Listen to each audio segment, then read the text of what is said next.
Welcome back to the channel. I'm Coach Laura, and today we're going to talk about what to expect in your first ever kickboxing or Muay Thai class. Okay, the first thing you want to expect is going to be, what do you need to bring? All right, so the things that you need to bring are going to be water and a sweat towel, and sometimes maybe an energy drink because maybe it's been a long day at work and you need to get that energy up. Okay, so sweat towel, water, maybe a Celsius. Alrighty. Then what we're going to do is make sure that the gym that you're going to either wears shoes or doesn't wear shoes. My gym and lots of gyms that I've trained at, we don't wear shoes to train in. There's no shoes on the mats. Okay, but I know that some of the gyms out here on the west coast of San Diego, they have laminate flooring. So make sure that that gym allows you to wear shoes or go barefoot. Now, if you are going barefoot on the laminate flooring, you're probably going to tear up your feet a little bit, especially if you're not used to being on that kind of flooring without shoes. So just be cautious of that. Maybe wear shoes just for your first go, just to see how you feel. And then you don't need to worry about equipment or gloves. The gym that you're going to usually has equipment that you can borrow, like gloves and shin pads. They're usually pretty clean. Usually depends on what gym you go to. So if you want to take your own equipment, just make sure the gym allows you to use your own equipment. Okay, I know in my gym, I was a bit strict on that. I just wanted to make sure that I recommended the right kind of equipment, the best kind of equipment, and the best quality. Okay, that you're not going to get like your partner teared up off the Velcro off the gloves, or they're not going to fall apart. Okay, so just make sure you clear that with the gym first. So that's the first thing that you kind of need to know about what to bring. Okay, number two, what to expect at the beginning of your first class. So always going to be starting with either you bow into class or you don't. Traditionally, you bow into a Muay Thai class and a kickboxing class. You bow in to show respect to your coach and to the lineage that taught the coach that's going to teach you. So all the past instructors. So that's why we bow in at the beginning and at the end of class. So it depends where you go. Just be prepared. Most gyms will bow with their hands together like this and bow sometimes like this. Really depends. So just make sure that you're prepared to bow into class or when you go onto the mat. Then you're going to be doing a dynamic warm-up with a little bit of stretching. So the dynamic warm-up is going to be things like huggers, like high knees, that kind of thing, hip openers, jumping jacks, probably some push-ups, some squats, maybe some inchworms and some burpees. Yes, burpees. It is kickboxing. It is not knitting class. You are going to be expected to do the things that you don't like. But in order to do the things you don't like, right, you're going to get better, okay? And things are going to become easier because you're doing the hard stuff now, okay? So a little bit of a warm-up, and sometimes probably jump rope. Jump rope is going to be a staple. If you're doing kickboxing or Muay Thai, jump rope is going to be huge for you. It's going to help you with your footwork and your cardio endurance. Then after your warm-up, probably you're going to do maybe a little bit of stretching. If you're a little bit older like me, I like to make sure to do a little bit more static stretching than normal. I'll do some hip openers, and then I'll do some like quad stretches and some calf stretches. Definitely do some glute stretches, but not usually longer than 30 to 60 seconds. I don't hold it longer than that because I still want to be loose, but not super loose.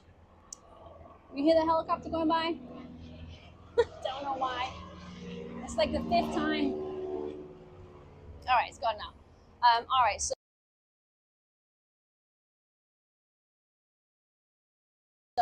then we've done our little jump rope and our dynamic warm-up, so we're a bit more limber, a bit more awake. We're going to go into the class. So the class, we're either going to do some bag work to start off with, get that energy pumping, get that aggression, and it'll usually be to the call of the coach. So the coach is going to do like probably 1-minute rounds on the bags, where we do some boxing, some knees, and then into like a physical activity like a squat or a push-up or some ab work. Okay, then 10-15 minutes of bag work, then you're going to go into the main part of the class. And that usually consists of doing some combinations with your partner. Now, depending where you're at, you're either going to hit the pads, so the Muay Thai pads, so these ones, they'll look like this. They go on your arms, and this like this, and then your partner holds them, and then you hit these, okay? Now, the strike shields in themselves are a workout and a skill. So if you're new, you probably don't expect to do that. You'll probably be working with a coach who's going to be holding the pads for you. That being said, just be prepared to hold them strong, okay? I'll make a little video on how to hold them correctly in the future, Now, once you've done in that part of the main workout, you're going to be doing what we call Dutch glove drills. So usually for Dutch glove drills, you don't have pads. You're just hitting each other's gloves, right? Glove drills. So if we're going to be doing a jab cross, your opponent's going to hold up their hands and you're going to hit their left hand and then their right hand, okay? And then they're going to give it back. So the combinations will be a little bit more in depth depending on what class you're in. If you're a beginner's class, it's going to be basics. If you're just a regular all levels class, try and keep up, okay? In America, we do number systems that basically your jab is your 1, your cross is your 2, your hook is your 3, your 4 is your uppercut, okay? And then the kicks are on there as well. So just try and do your best. Don't worry if you can't remember them all, okay? So Dutch glove drills. So you'll be hitting each other. So you're basically learning accuracy and control. That's what we're doing. We're not trying to beat each other up, just accuracy and control. So that's the main part of the workout. Now, when you've the program for the class, depending on where you are in the curriculum, depends what you're going to be doing. Helicopter came back. Go away! How dare you! Maybe they're robbing a bank somewhere. I don't know. And then, so at the end of the class, you're probably going to, if you didn't do the pad work at the beginning, you're going to do it at the end. You're going to do some conditioning for 15 minutes, maybe 10 minutes, depending on how long of the class you've got left. Okay, so then you're going to hit the bag for a minute, then do some squats, hit the bag for a minute, and do some sit-ups, hit the bag for a minute, and this is just going to be really good to improve your cardio endurance. So that's at the end of the class, and then the very, very end of the class, this is like a worldwide thing. You do abs. You kill your abs for however long the class has got left. If the class has got 3 minutes left, you do abs for 3 minutes. Yes. You're going to get a six-pack. You're going to learn how to use your core like it's supposed to, and you're going to be stronger and tougher. So if you do get punched, it's not going to be as bad. So suck it up. Learn to love the end of the class for abs. And then what you usually do is bow out, or you do like a 1, 2, 3, and then the name of your gym, and then you high-five everyone. Good job. And then you go and grab your water and wipe yourself down, and then you sign up, okay? Because it was awesome. All right, now if you do decide to join the gym that you went to because you loved it that much, this is the equipment that you're going to need, okay? Even if it's just a hobby, you're going to need protective equipment. You're going to need gloves. So these are my gloves. These are my 14-ounce Venom gloves. I like them because they look like a stormtrooper. I think I've had these for maybe 2.5 years. They fit super comfortable. They fit to my hand. They've molded to my hand now. Okay, so these are 14 ounces. So if you're under 150 pounds, maybe get 14 ounces if you don't plan on doing any sparring. If you're above 150 pounds, 16 ounces, okay? You do want to get the heaviest gloves that you can find for your weight. Like, I'm only little, but even when I do spar and I get 16-ounce gloves, it's not for me. It's not to protect my hands a little bit, but it's mainly to protect my partner who I'm punching in the face. Right, the better the glove, the thicker, the heavier the glove, the more protection it has for your partner. You're not going to knock them out. They're not going to get as much damage, okay? Long term, if you're constantly getting repeatedly hit in the head, there's going to be some damage, all right? So make sure that you're protecting not only yourself, but your sparring partners and your training partners with the correct size gloves. Next, you're going to need some hand wraps. So these are normal hand wraps. So I have quite small hands, but I still like to get the long wraps and really wrap my wrists a lot, just to get extra protection. These are elastic, so like Mexican style. I prefer these a lot because they've got a little bit more give. They move a little bit more. They're not as stiff, okay? But if you don't know how to wrap hands, maybe those are not your best option unless you really want to learn. There's lots of videos on YouTube. I'm going to put a link in here, so it'll take you to a really good little video for the best way I think you can wrap hands ever. If you want to be a bit lazier like me now, especially when it comes to wrapping my hands, these little gloves that you can just put on, and they go over your knuckles, and then they wrap around your wrist, and you tighten them, and then you've just got wraps on, and it took you 2 seconds, so you don't have to do it in your car, on your way from work, going to the gym while you're driving, just like my students do. Please don't do that, right? Wait till you get to the gym, or buy the slip-on ones. They're just as good, if not better, okay? And they also stop your gloves from stinking. Okay, and we also have the ankle supports. Ankle supports are going to be great. They just go over your feet like that, and they support your ankles, keep them warm. Especially with kickboxing and Muay Thai, you're on your toes a lot, so you're using your ankles a lot. It really just helps give that extra support. And then what you're going to do is get some shin pads. Like, once again, shin pads that should protect your partner. Yes, they protect you, but they're to protect your partner. Like kicking someone in the head with your bone shin, it's not nice. It hurts a lot. Even just kicking your shin on shin, that's really going to hurt you, especially if you're not conditioned. So get a decent pair of shin pads. They say on it, left or right. Okay, that goes on your left leg. Okay, if you don't have anything that says what leg it goes on, you want to make sure that the end bit here, if it's got like straps, goes on the outside.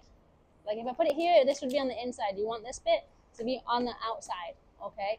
And then they make sure you go just below your knee so your knee can bend, and then it'll cover the majority of your foot, but your toes will probably stick out. So when you go on the website that you're getting the shin pads from, measure your shin length here to here, and then look, and it'll tell you the shin length. Those are the size of the shin pads that you need, okay?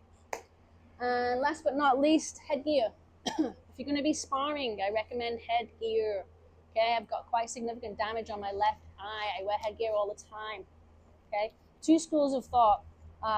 If you don't wear headgear, you're just asking for trouble. You're just asking for brain damage. If you do wear headgear, people think they can hit you harder because you have protection on. I don't know what people think these days. Maybe they don't think at all. But always wear protective equipment. Even if you're a professional, even if you've been doing it for years, just protect yourself at all times. It's like the #1 rule. Protect yourself as much as you can at all times, okay? And then last but not least, equipment, you're going to get a belt. Okay, now my belt is the only one in the world, and I love my black belt, okay? It was designed like this, so there's no other belt in the world that looks like this. It's specifically for me. It has my initial, and then it has my last name in kanji, and then it has my stripes, or my 5th degree, and then it has my gym logo, right? So my brand, my school, okay? If you're part of any kind of traditional kickboxing school, you will get a belt, I promise. And you want to be proud of that belt, okay? Because it took hard work to get there. It took sacrifice, blood, sweat, and tears. Be proud of your belt. Be proud of your achievements. Okay, it's a very traditional Japanese system that we follow. Okay, so be proud of your belts. Even if you don't get a belt, maybe you'll get a certificate. It's still a recognition of your hard work. So go out there, enjoy kickboxing, keep practicing, and do your best. Now, if you like this video, I'm going to do a quick giveaway. If you want some free wraps, okay, traditional and hand ones, the little slip-ons, all you have to do to win those are answer this question. Who is my favorite fighter of all time? Okay, if you can guess that answer, it's very easy. If you can guess, put it in the comments. I will message you, reach out to you, and I will send you a free pair of hand wraps, okay? All you got to do is put it in the comments, who's my favorite fighter, and I'll let you know in the next video. All right, have a great day. Get that thumbs up. Please share this video. Let's spread our love for kickboxing to everyone.